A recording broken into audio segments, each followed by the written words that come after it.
booktube. I'm here today with the Founding Fathers book tag. This was created by Steve Donahue, so I'll post the original video down below. And I was tagged by Jess over at Rebel Reads, so I'll put her video down below as well. So our first Founding Father is George Washington. Name a book that's big, dumb, monstrously over-venerated, and contemptibly sterile. I'm going to go with If on a Winter's Night a Traveler by Italo Calvino, because it is dumb. If you've read the first two parts of it, you've got it. It's just that repeated over and over again 10 times. It's monstrously over-venerated because it's on all the must-read lists of postmodern literature, and it's contemptibly sterile because you think a novel that had the 10 different beginnings of different novels would have a different style in each of those novels, but it doesn't. So I just consider that sterile. It doesn't change. And yeah.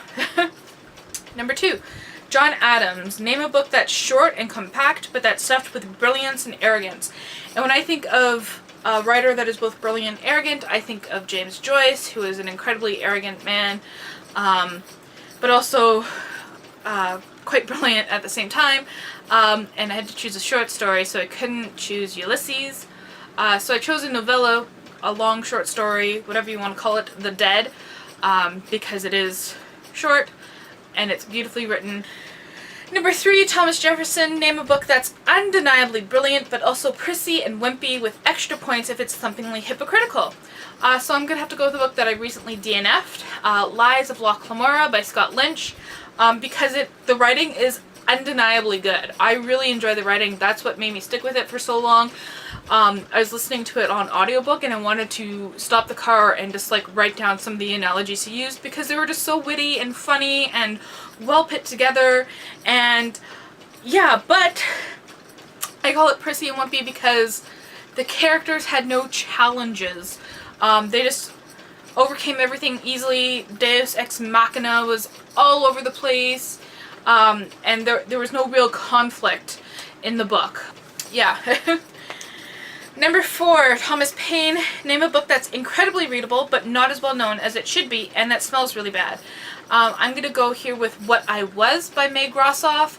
It's one of my all-time favorite books. It's the subtle story about a friendship between a young boy at a boarding school and his friend who lives on the English coast. And it is such a beautiful story. It's not as well known How I Live Now, but What I Was is an amazing story. And I say it smells bad because there's a fish market. I hate the smell of seafood and fish, so yeah. Number 5, Benjamin Franklin. Name a Johnny-come-lately book, something that jumped on a bandwagon and ended up hijacking the bandwagon. And I'm going to go with the book I just mentioned, How I Live Now, by Meg Grossoff.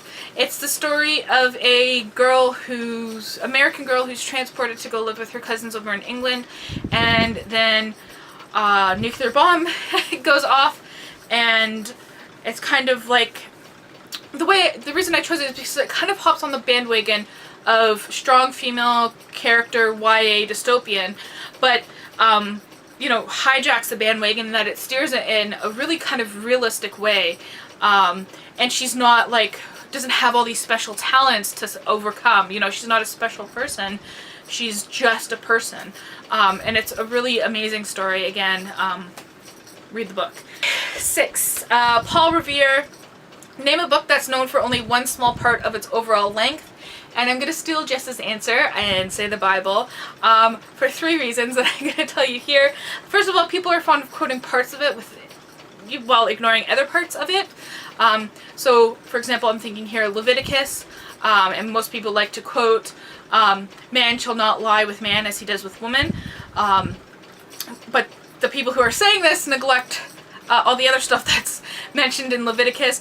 It bans glasses, so, you know, I'm score 1 there. Haircuts as well, especially the hair on the side of your face.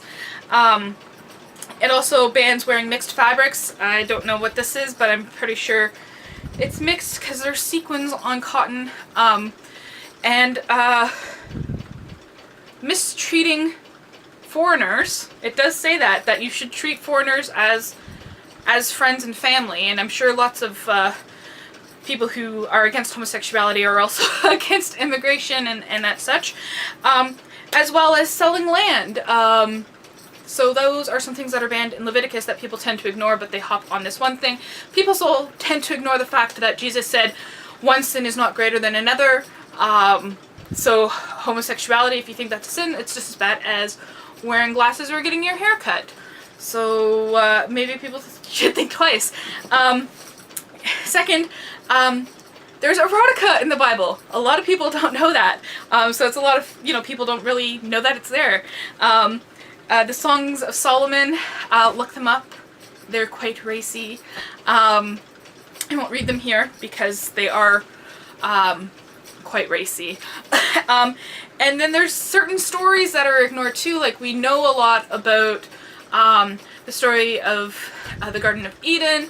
We know about the time in Egypt and Noah and Moses and a bit about Jesus. I say a bit because most people don't acknowledge all the stuff, the awesome stuff that he says that we should do. And another story that's one of my favorites is the story of Elisha, who's a prophet, and he was bald, and kids were making fun of him. 42 of them, exactly, were making fun of him for being bald. And he got a little upset by it and sent a bear to go kill them all. That's in the Bible too. So there are some awesome stories in the Bible. You should read it. It's amazing. Even if you don't believe in Christianity or Judaism or whatever, if you don't believe in God at all, you should still read it because it has such quite an impact on Western literature in general. 7. Alexander Hamilton. Name a book that's pretty and eloquent, but that has ideas and assumptions that make you uncomfortable. I'm gonna go with Anne Rine's Atlas Shrugged, which is a really good story. I really enjoyed the story, but her philosophy really doesn't jive with me. So if you don't know, Anne Rine's philosophy is objectivism, and it's basically, people can put a pretty face on it all they want, but it basically is, if you don't produce the best of the best, you deserve to sit in a corner and starve, because why are you even alive? Number 8, John Hancock. Name the most expensive and utterly useless book that you can think of or that you own, and that would have to be the Norton Anthology of English Literature, which I paid over $100 for. And this was before I was internet savvy and realized that these things are available for free, legally on the internet, because it's just really a collection of short stories, excerpts, essays, and poetry from English literature, and it's available all in the Gutenberg Project. Number 9, King George III. Name a book that provoked enormous, unexpected consequences. I'm going to go on a personal scale here because there's a huge list of global scale things, but on a personal scale it would have to be On the Road by Jack Kerouac, because that book broke me out of my book snobbery. Number 10, Samuel Adams. Name a book that does all the work, does it beautifully and reliably, and gets none of the credit. And I'm gonna go here and say Brave New World. I know I've been harping about this, but I think it's beautiful, and it's really relevant to today, but a lot of people still read 1984. 1984 is good, read it, don't get me wrong, but if you have a choice between the two, go for Brave New World, because it is so much more relevant, so much better done. It's a beautiful story too. Yeah, just read it. Read it. And here's the Canadian one. Are you ready? Sir John A. McDonald. Let me tell you a bit about him because I don't know too much about these people, so I thought I'll educate you a little. Sir John A. MacDonald is the first Prime Minister of Canada. He was the first and only politician to date to violently vomit while giving a campaign speech in Parliament Hill. He was also, 1867, mind you, called for an Aryan Canada, and tried to prevent Chinese immigration after he thought he had enough to build the railway and not care about them dying off in the horrible conditions he was making them live in. He starved First Nations people to get them off land. He executed their leaders without trial. He created residential schools, And he's my 6th great-grandfather. So there's some lovely history there for you about this horrible person who united Canada. And so the book that you're going to find is a book that is narrated by an unreliable, unlikable, but undeniably rememberable narrator. And I'm going to go with Gold's Book of Fish by Richard Flanagan, which is one of my all-time favorite books. The author in the book, the narrator, I guess what we'd be calling him, is right off he tells you he's a forger, so he's unreliable right there. And he's unlikable, he does some horrible things, he's a criminal, he doesn't, you know, he's out for himself, but in the end he's a really memorable person, and he really stuck with me. So yeah, Gold's Book of Fish, that's my Founding Fathers book tag, and thank you for watching.